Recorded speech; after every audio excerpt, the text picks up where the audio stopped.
Well, hello. I thought it'd be fun for us to do a few little videos on pieces of the liturgy. These will be little videos on little pieces of what we do. There are a lot of Anglicans who just grew up in the church and actually don't know a lot of what's behind the pieces of the liturgy.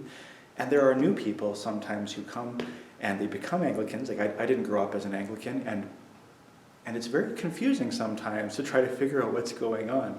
And so what I'm hoping is that these little videos will give a little glimpse into what's behind why we do what we do. And hopefully that will help us enter more deeply into our worship and have more appreciation for those who have crafted worship in the liturgy to try to make it, to draw us into God in a more, in a deeper way, in a more profound way. The first thing that I want to say is to look at the building. The building itself, churches historically have tried to be very beautiful, and that is to try to lift our hearts towards God. You might remember the story about the young woman who broke her alabaster jar full of perfume to pour it on Jesus. Right? This was very expensive, and it was meant to anoint Jesus for his death. She gave him her best. And there is a point maybe where we go too extravagant. If the entire inside of the church is covered in gold and we still have poor people knocking on the doors, then that might be a little over the top. But there should be some level of beauty and even ostentation about our worship space. There should be, it should draw us with its beauty.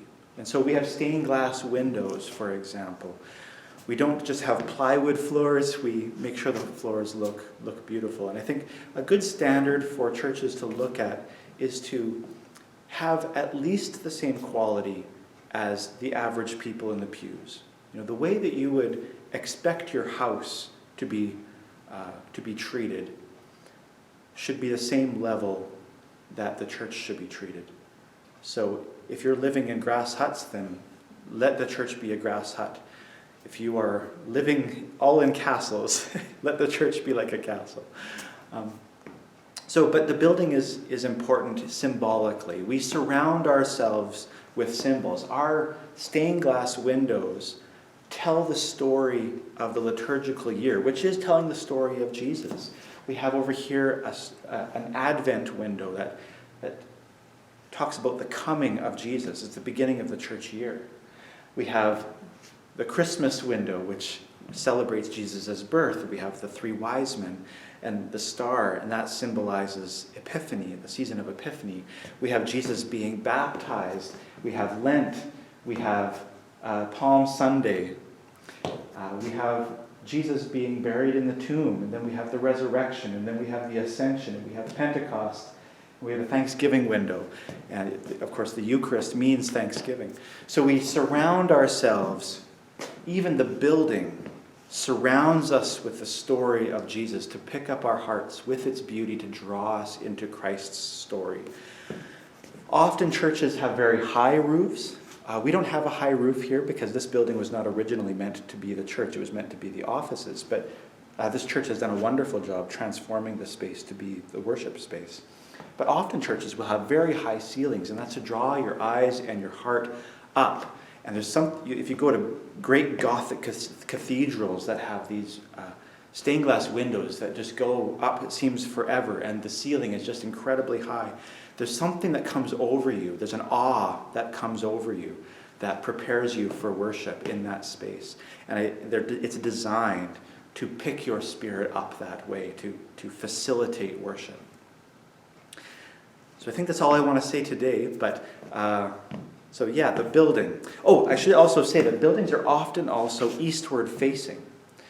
And there's a few different theories around that. And I should say that when we talk about why we do what we do in understanding the symbolism of the liturgy, we don't always have consistent scholarship on all those pieces. So sometimes you'll have people who think one thing and some people who think another thing, because often these symbols go way back into the past that we're not quite sure what was happening. But often people will say, for example, like the fact that we're eastward facing that behind that altar, through those windows, comes the east sun. So the sun as it is rising. And in English, it's beautiful that those words sound the same. The sun and the sun. And so when the sun comes, it's almost us getting ready for Jesus coming again. We want to be facing him as he comes. And not that we believe that Jesus is the sun, but there's something about this light that symbolizes God and symbolizes who Jesus is to us, the light that he shines into our lives. So we are eastward facing for at least that reason, that symbolic reason.